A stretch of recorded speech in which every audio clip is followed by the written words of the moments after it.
ফ্যাসিবাদ বিরোধী আন্দোলনে হতাহতদের পরিবারের শোকাহত সদস্যদের প্রধানমন্ত্রী তারেক রহমান বলেছেন, আইনের যথাযথ প্রক্রিয়া অনুসরণ করে স্বচ্ছ, নিরপেক্ষ ও বিশ্বাসযোগ্য উপায়ে ফ্যাসিবাদ বিরোধী আন্দোলনে সংঘটিত প্রতিটি হত্যাকাণ্ডের বিচার হবে। পাকিস্তানের সাবেক প্রধানমন্ত্রী ইমরান খানের মুক্তির দাবিতে বুধবার দেশজুড়ে বিক্ষোভ কর্মসূচি পালন করেছে তার দল পাকিস্তান তেহরিক-ই-ইনসাফ। হরমুজ প্রণালী নিয়ে ইরান ও ওমানের আলোচনায় অগ্রগতি হচ্ছে, এমন আশায় আন্তর্জাতিক বাজারে অপরিশোধিত তেলের দাম কিছুটা কমেছে। ভারতে পলাতক ক্ষমতাচ্যুত সাবেক প্রধানমন্ত্রী শেখ হাসিনাকে ইঙ্গিত করে সাবেক স্বরাষ্ট্র প্রতিমন্ত্রী তানজিম আহমেদ সোহেল তাজ বলেছেন, একটা মানুষ কতটা নির্লজ্জ হলে তার সব কৃতকর্ম অস্বীকার করতে পারে এবং দলকে বিভ্রান্ত করে এখন ফিরে আসার অবাস্তব রূপ দেখাচ্ছেন। ভূমিমন্ত্রী মিজানুর রহমান মিনু বলেছেন, প্রধানমন্ত্রী ১৭ বছর আন্দোলনের মধ্য দিয়ে দলকে সুসংগঠিত করেছেন। তিনি প্রতিনিয়ত একটার পর একটা সিদ্ধান্ত নিচ্ছেন। খুব অল্প সময়ের মধ্যে রাজশাহীর সব মায়েরা ফ্যামিলি কার্ড পাবে এবং রাজশাহী জেলার সবাই কৃষক কার্ড পাবে। যুক্তরাষ্ট্রে নতুন করে যে কোনো হামলার প্রতিশোধ হিসেবে অঞ্চল জুড়ে গুরুত্বপূর্ণ জ্বালানি অবকাঠামোকে লক্ষ্যবস্তু করা হবে। সংশ্লিষ্ট ৫টি সূত্রের বরাতে বুধবার ৫ আগস্ট বার্তা সংস্থা রয়টার্সের এক প্রতিবেদনে এ তথ্য জানানো হয়েছে। জুলাই গণঅভ্যুত্থানের সময় চট্টগ্রামে ওয়াসিম সহ ৬ জনকে হত্যার ঘটনায় করা মানবতাবিরোধী অপরাধের মামলায় সাবেক পররাষ্ট্রমন্ত্রী ড হাসান মাহমুদ সহ ২২ জনের বিরুদ্ধে বিচারের সাক্ষ্যগ্রহণ শুরু হচ্ছে আজ। সম্প্রতি মুম্বাইয়ের অভিজাত এলাকা আন্ধেরি পশ্চিমে নিজের প্রায় ১৮ বছর আগে কেনা একটি বাণিজ্যিক সম্পত্তি মোটা অঙ্কের লাভে বিক্রি করে নতুন আলোচনার জন্ম দিয়েছেন অভিনেত্রী মাধুরী দীক্ষিত। জুলাই বিপ্লবের যোদ্ধারা কেবল কোটা সংস্কারের দাবি নয়, বরং গত ১৭ বছরে গুম, খুন, সন্ত্রাস, নির্যাতন এবং স্বৈরাচারী শাসনের চিরতরে অবসান ঘটাতেই রাজপথে নেমেছিলেন বলে মন্তব্য করেছেন পররাষ্ট্র প্রতিমন্ত্রী শামা ওবায়েদ ইসলাম। সুনামগঞ্জে বিয়ের প্রলোভনে কলেজ ছাত্রীকে ধর্ষণের অভিযোগে গ্রেপ্তার হওয়া হুমায়ুন আহমেদ নামে সেই ইমামের জামিন না মঞ্জুর করে কারাগারে পাঠিয়েছেন আদালত। বিদ্যুৎ, জ্বালানি ও খনিজ সম্পদ প্রতিমন্ত্রী বলেছেন, যারা আইন শৃঙ্খলা বাহিনীর চাপ নির্যাতন উপেক্ষা করে আন্দোলন করেছেন কিংবা কারাবরণ করেছেন, তাদের সে ত্যাগ কাউকে অন্যায় করার স্বাধীনতা দেয় না। আওয়ামী লীগ যেভাবে জুলুম নির্যাতনের মাধ্যমে নিজেদের স্বার্থ হাসিল করেছে, বিএনপি সেই পথ অনুসরণ করবে না। তথ্য ও সম্প্রচার প্রতিমন্ত্রী বলেছেন, জুলাই গণঅভ্যুত্থানে শহীদ ও আহতদের আত্মত্যাগ বাংলাদেশের মানুষের শ্রদ্ধার সঙ্গে স্মরণ করবে। তাদের আত্মত্যাগের মধ্য দিয়ে নতুন বাংলাদেশের সূচনা হয়েছে। জুলাই গণঅভ্যুত্থানে ছাত্র জনতার হত্যাকারী ও সব অপরাধীর বিচার বাংলাদেশে নিশ্চিত করা হবে। মার্কিন প্রেসিডেন্ট ডোনাল্ড ট্রাম্প জানিয়েছেন, তিনি ইরানের বিরুদ্ধে সামরিক অভিযান চালানোর চেয়ে আলোচনার মাধ্যমে একটি সমঝোতায় পৌঁছাতে বেশি আগ্রহী। তবে কূটনৈতিক প্রচেষ্টা ব্যর্থ হলে সামরিক পদক্ষেপের পথও খোলা রয়েছে বলে সতর্ক করেছেন তিনি। জাতীয় ক্রিকেট দলের সাবেক অধিনায়ক ও মাগুরা ১ আসনের সাবেক সংসদ সদস্য সাকিব আল হাসানের মাগুরার বাড়িতে হামলা ও আগুন দেওয়া হয়েছে। এই ঘটনার পর তার বাড়িতে অতিরিক্ত পুলিশ মোতায়েন করা হয়েছে। দেশের বিভিন্ন শিক্ষা প্রতিষ্ঠানে আবারও অস্ত্রের ঝনঝনানি শুরু হয়েছে। অধিপত্য বিস্তার, আবাসিক হলের নিয়ন্ত্রণ, কর্মসূচিতে বাধা এবং বহিরাগত প্রবেশের অভিযোগকে কেন্দ্র করে গত ৩ দিনে ৩ বিশ্ববিদ্যালয় সহ দেশের অন্তত ১৩টি শিক্ষা প্রতিষ্ঠানে ছাত্রদল ও ইসলামী ছাত্র শিবিরের নেতাকর্মীদের মধ্যে সংঘর্ষের ঘটনা ঘটেছে। এসব ঘটনায় অন্তত ২ শতাধিক ব্যক্তি আহত হয়েছে বলে উভয় পক্ষের দাবি। হরমুজ প্রণালী দিয়ে যাওয়ার সময় একটি ট্যাঙ্কার থেকে ২টি বিস্ফোরণের শব্দ শোনার খবর পাওয়া গেছে। তবে এ ঘটনায় জাহাজ ও এর নাবিকেরা নিরাপদে আছেন। বৃহস্পতিবার ৬ আগস্ট দ্য টাইমস অব ইসরায়েলের এক প্রতিবেদনে এ তথ্য জানা যায়। দেশের ৬টি অঞ্চলের উপর দিয়ে ঘন্টায় সর্বোচ্চ ৬০ কিলোমিটার বেগে দমকা বা ঝড়ো হাওয়ার সঙ্গে বৃষ্টি বা বজ্রসহ বৃষ্টির পূর্বাভাস দিয়েছে আবহাওয়া অধিদপ্তর। এ কারণে সংশ্লিষ্ট এলাকার নদীবন্দরগুলোকে ১ নম্বর সতর্ক সংকেত দেখাতে বলা হয়েছে।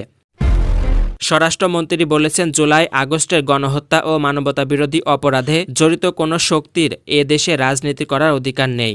রাজনৈতিক দল হিসেবে কার্যক্রম নিষিদ্ধ আওয়ামী লীগের বিচার হওয়া উচিত। তবে আমরা নির্বাহী আদেশে কোনো রাজনৈতিক দলের নিষিদ্ধ ঘোষণা চাই না। বিচার প্রক্রিয়ায় আদালতে নির্ধারণ করবে এই আওয়ামী লীগের পরিণতি কী হবে। পররাষ্ট্রমন্ত্রী খলিলুর রহমান বলেছেন, জুলাই গণঅভ্যুত্থানের অন্যতম শিক্ষা হল বাংলাদেশের জন্য কখনোই পরনির্ভরশীল বা ক্লায়েন্ট রাষ্ট্র না হয়। দেশের পররাষ্ট্র নীতির মূল ভিত্তি বাংলাদেশ প্রথম এবং পররাষ্ট্র মন্ত্রণালয়ের অন্যতম প্রধান দায়িত্ব হল বাংলাদেশকে আর কখনো সেই অবস্থায় ফিরে যেতে দেওয়া হবে না। গতকাল বুধবার জুলাই গণঅভ্যুত্থান দিবস ২০২৬ উপলক্ষে ফরেন সার্ভিস একাডেমিতে আয়োজিত আলোচনা সভায় তিনি কথা বলেন।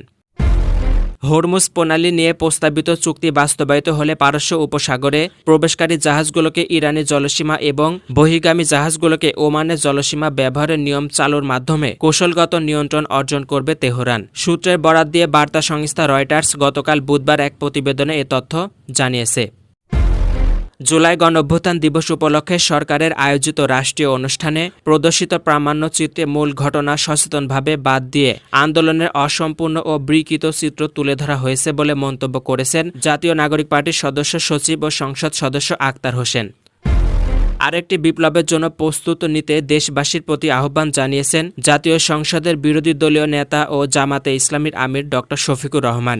তিনি বলেছেন, বর্তমান সরকার জাতির সঙ্গে প্রতারণা করছে, বিএনপি ধোঁকাবাজ। আওয়ামী লীগ যা করেছে 15.5 বছর ধরে বিএনপি 5 মাসে তা দেখিয়ে দিয়েছে। বিশ্বাসঘাতকতা করেছে বিএনপি, আপোষ করার জন্য চাপ দেওয়া হয়েছে।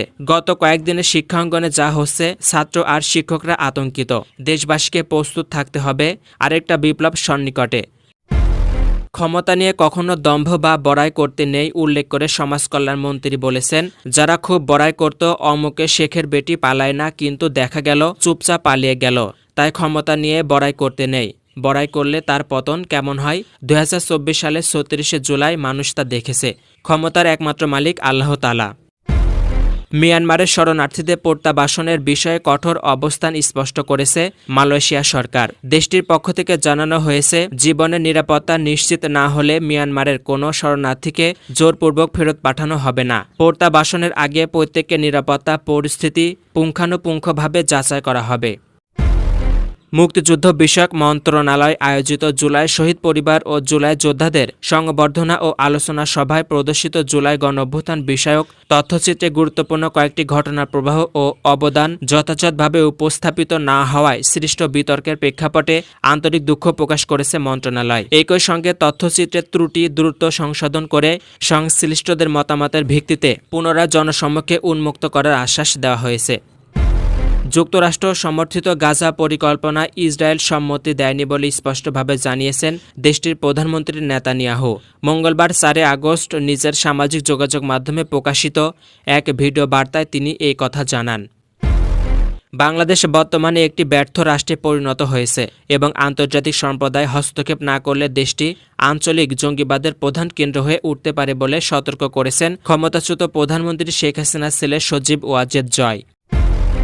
ইসলামী আন্দোলন বাংলাদেশের জ্যেষ্ঠ নায়েবে আমির মুফতি সৈয়দ মোহাম্মদ ফয়জুল করিম হুশিয়ারি উচ্চারণ করে বলেছেন, জুলাই সনদ বাস্তবায়ন নিয়ে কোনো ধরনের প্রতারণা, চক্রান্ত বা ছলচাতুরি বরদাস্ত করা হবে না। এর পরিণতি কখনো ভালো হবে না। ছাত্রদলের হামলায় আহত ইসলামী ছাত্র শিবিরের নেতাকর্মীদের দেখতে হাসপাতালে যান জামাতে ইসলামীর আমির ড শফিকুর রহমান। বুধবার রাজধানী কাকরাইলে ইসলামী ব্যাংক হাসপাতালে চিকিৎসাধীন নেতাদের সুস্থতা কামনা করেন তিনি। শেখ হাসিনাকে রাখার মধ্যে আর কোনো কূটনৈতিক পাওয়া না পাওয়ার বিষয় নেই। সম্ভবত ভারত আর শেখ হাসিনাকে রাখতে চাচ্ছে না বলে মন্তব্য করেছেন জাতীয় নাগরিক পার্টি এনসিপির মুখপাত্র আসিফ মাহমুদ সজীব ভুঁইয়া। নাইজেরিয়ায় গোয়েন্দা ও নিরাপত্তা বাহিনীর যৌথ অভিযানে অপহৃত 308 জন নাগরিককে উদ্ধার করা হয়েছে। দেশটির সরকারের পক্ষ থেকে এ তথ্য জানানো হয়েছে।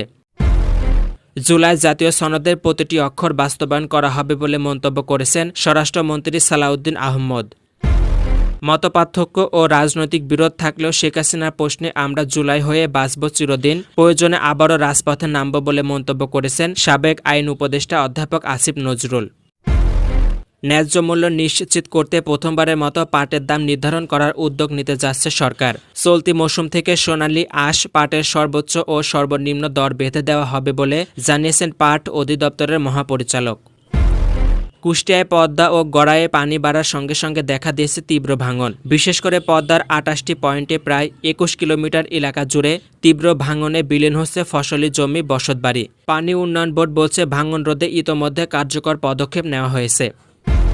সম্প্রতি মাঝ আকাশে একটি যাত্রীবাহী বিমানের খুব কাছে চলে এসেছিলেন মার্কিন প্রেসিডেন্ট ডোনাল্ড ট্রাম্পের হেলিকপ্টার। ওয়াশিংটনের আকাশ সীমায় ঘটে যাওয়া এই ঘটনা ইতোমধ্যে তদন্ত শুরু হয়েছে। হোয়াইট হাউস বলছে এতে প্রেসিডেন্টের জন্য কোনো হুমকি সৃষ্টি হয়নি।